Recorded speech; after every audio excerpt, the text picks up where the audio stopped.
All right, so this is part two of the mock draft, 17, picks 17 through 32. 17th overall, the Cincinnati Bengals be on the clock. Now, they could go in several directions, but I have them getting the best defensive player left on the board, and that would be Jahad Campbell, linebacker from Alabama. Now, the Bengals have been looking for a defensive player on the defensive side of the ball for quite some time now. And yes, you locked up your three best players that are all offensive players in Joe Burrow, Jamar Chase, and T. Higgins long term. So there's nothing to worry about on the offensive side of the ball. Meanwhile, the defensive side of the ball, there needs to be a void filled for being a defensive playmaker on the Cincinnati Bengals defense. And what better way to get Jahad Campbell with a steal 17th overall in this draft class? And I think Jahad Campbell, he's a good linebacker, probably the best linebacker in this draft class.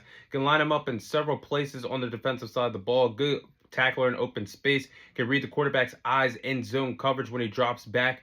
And he never quits on plays. This is a player that would really benefit playing in the Cincinnati Bengals defensive system. Could be their next big thing on the defensive side of the ball as they look for answers on this defensive side of the ball, trying to keep up with the other teams out there in the AFC North, like the Baltimore Ravens, keeping up with the Pittsburgh Steelers. So the pick here makes the most sense to me. 18th overall, the Seattle Seahawks on the clock. I have them selecting Kelvin Banks, offensive tackle from Texas. Now, Kelvin Banks will be the best offensive lineman, in my opinion, left on the board at this particular point. With 18th overall, the Seattle Seahawks need interior offensive linemen in order to help protect Sam Darnold this season. Kelvin Banks is an athletic offensive lineman, uses his hands and his strong presence to keep defensive pass rushers away from their quarterback. So I think this would be a big pick for the Seattle Seahawks to get some interior help in the trenches on the offensive side of the ball. Now, 19th overall, I will go with Maxwell Hairston. Maxwell Hairston, cornerback from Kentucky. Now, this kid can ball. And I believe that it would be the safe route for the Tampa Bay Buccaneers to go with a defensive player, 19th overall. And Maxwell Hairston, I think he has a good footwork. He's fast. He's good at recognizing what routes the wide receivers are running. They did lose Carlton Davis a few years ago, and they have not had a difference maker at the cornerback position. So I think getting this guy, Maxwell Hairston, would be a good pick. He is a little undersized for the NFL level. He is 5'11", 183 pounds. But I think he can make up with it based off his footwork, his play recognition, and the way how he runs in stride well with wide receivers. So I think this would be a good pick in Todd Bowles' defensive system. Now, 20th overall, I'll go with the Denver Broncos, selecting Ime Udoka, wide receiver from Ohio State. Now, Ime Udoka from wide receiver from Ohio State would be a good pick for the Denver Broncos. They're looking for a great route runner that can make plays in big moments. I think Emeka Egbuka would be a difference maker and be a serviceable wide receiver for Bo Nix to play in his sophomore season, but also will be playing well alongside Courtland Sutton as well. So I think Emeka Egbuka has a lot of upside and is, from what I've seen for the college tape, and he could be a difference maker for an NFL team. And I think the Denver Broncos would be a perfect selection with him 20th overall. Now next, the Steelers are on the clock at 21. I have them selecting Derek Cameron, defensive tackle from Oregon. Now, I was very hesitant to give the Steelers a quarterback with my mock draft 21st overall, but I went with the safe bet because I feel like Shedeur Sanders is going to be off the board by the time this Pittsburgh Steelers pick at 21. So I think later on in the draft, whether it's the third round, fourth round, or maybe in the second round, that's when they'll dip their feet in to draft a quarterback. But they won't do it in the first round because their guy will be gone. And plus, I think they are being patient on the Aaron Rodgers situation. But Derek Harmon would be a great defensive tackle and a great interior lineman for this Pittsburgh Steelers pass rush that still has TJ Watt, Cam Hayward, and Alex Highsmith. So I think the upsides that Derek Harmon has and the potential that he has to play at the next level, I mean, the man has a lot of upside. This is probably the best safe pick for the Pittsburgh Steelers at 21. Now, 22 would be the Los Angeles Chargers. I had them selecting Shamar Stewart, edge rusher from Texas A&M. Now, this might be a reach for the Chargers, but this guy could also be a steal if developed correctly because This guy does, Shamar Stewart does run a 4.540, a 6'5", and weighs 267 pounds. So that's good upside for a guy this big that can still run a 4.540. So his stats aren't appealing when you look at his stats. 4.5 sacks in the last 3 seasons. You look at his tape though from last season; he was very active getting after the quarterbacks in around the country. 33 hurries, and it was great at stopping the run. The Chargers need somebody to be a difference maker because they just watched Joey Bosa leave during free agency. So I get this a gamble, but the upside that this guy has, I would take him 22nd overall if I was the Packers. Then the Chargers, and then the Packers 23rd overall. I had them selecting Mikael Williams, outside linebacker from Georgia. Now, Mikael Williams is a project pick. Don't get me wrong; he might not be that, might not scream volumes of being a first round edge rusher. But I wouldn't be surprised if he falls outside the first round. But Mikael Williams could be a gamble that the Packers could take, and they need an edge rusher because this is another hole that the Packers have of having an edge rusher, and they need one. And I think that Mikael Williams, what he brings to the table, he's good at defending the run. You need an edge rusher to be a difference maker for them. I think Green Bay would have a good overall selection, selecting him 23rd overall.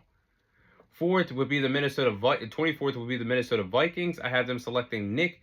I can't even pronounce his last name. Emmanuel Nick. I would just say Nick, safety from South Carolina. I apologize for butchering his last name, but Nick, safety from South Carolina, will be a great pick for the Minnesota Vikings to play in Brian Flores' defensive scheme. He has checked a lot of boxes for me as a DB, especially at the safety position, playing in the SEC. He's great in coverage.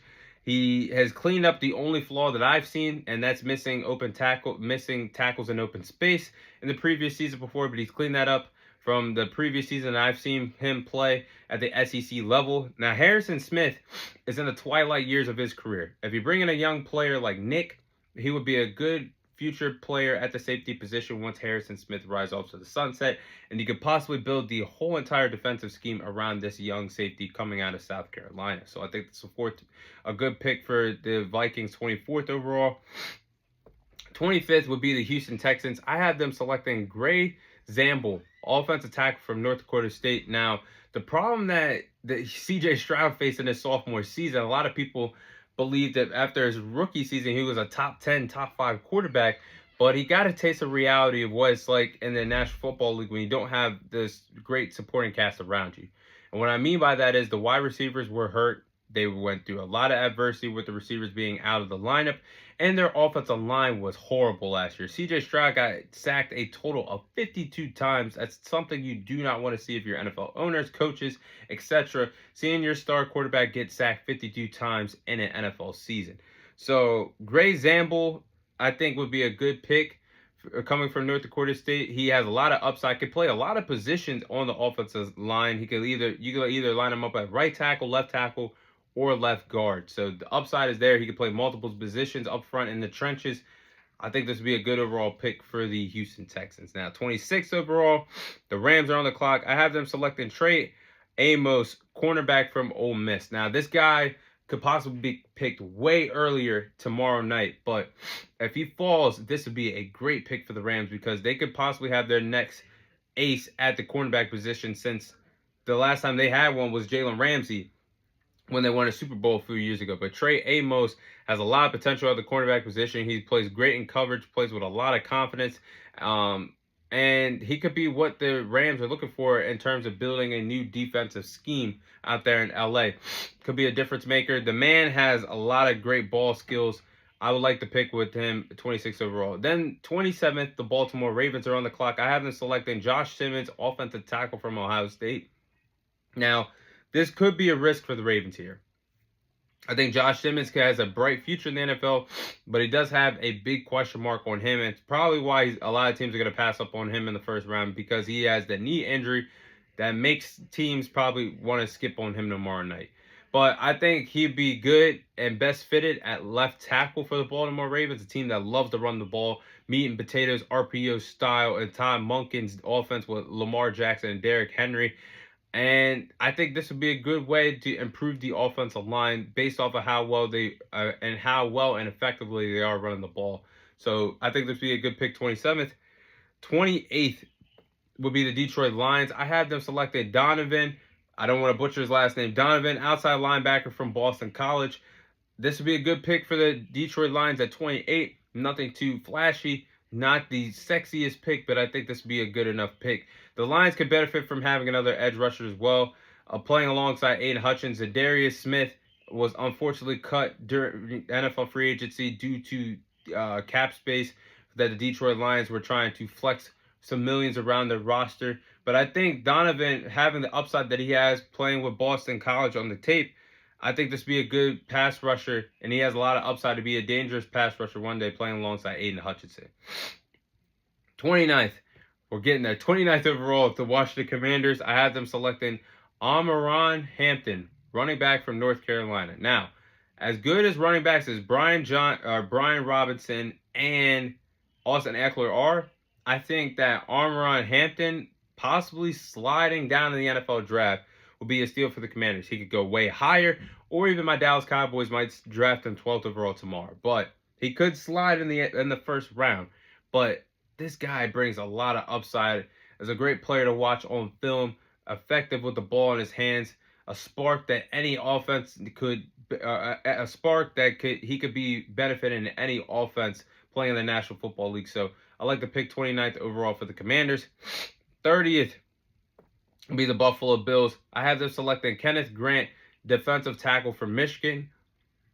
I think it would be a great upgrade for the Buffalo Bills here. I mean, Kenneth Grant is 6'4", 331 pounds, and this is a player with his height and his weight. It's nothing to sneeze at in the trenches in terms of being an interior defensive lineman. Now, the Bills have actually done a good job upgrading their rotation on the D-line. They acquired Joey Bosa and Larry Najubo. I can't even pronounce his last name either, but this Larry guy has played several years with teams like the Bengals in his NFL career, and he could be suspended for a total of 6 games due to PED policy. So Kenneth Grant would be the safest pick, 30th overall for the Buffalo Bills. And then next I have the Kansas City Chiefs on the clock, 31st overall. Tyleik Williams would be the pick, defensive tackle from Ohio State. With the Chiefs addressing their offensive line issues, I mean, their offensive line was the reason why they got obliterated in the Super Bowl against the Philadelphia Eagles. I think Tyleik Williams would be a serviceable pick to be an upgrade on the interior end of the defensive side for the Chiefs. Plus, he can play with a veteran player like Chris Jones. Chris Jones can't play forever. He's 31 now. But can you imagine him learning years and years behind Chris Jones, one of, if not the best defensive tackle in the league? And then Tyleik Williams is the next big thing. And I think he has the upside to be a threat in the NFL. I think this would be a perfect draft selection for him, going to the Kansas City Chiefs, 31st overall. And last but not least, the Philadelphia Eagles, 32nd overall. I have them selecting James Pierce Jr., edge rusher from Tennessee. Now, why not add another edge rusher to Vic Fangio's defensive scheme? And that just helped them win a Super Bowl. The reason why the Eagles won a Super Bowl, one of the reasons why they were the best defense in the league was because of their pass rush. And if Vic Fangio could get his hands on James Pierce Jr., that would benefit the Eagles definitely on the defensive rotation for their pass rush for this upcoming NFL season. But James Pierce could not duplicate what he did in his 2023 year with Tennessee. A lot of people viewed this guy, James Pierce Jr., possibly as a top 5 selection a year ago for this 2025 draft class. But his game has regressed a little bit, but I think he has a lot of upside. And with the best defensive scheme for him, he could go to a good team like the Philadelphia Eagles and blossom there and learn from one of the best defensive minds of all time in Vic Fangio. But that is all the time I have for you guys today.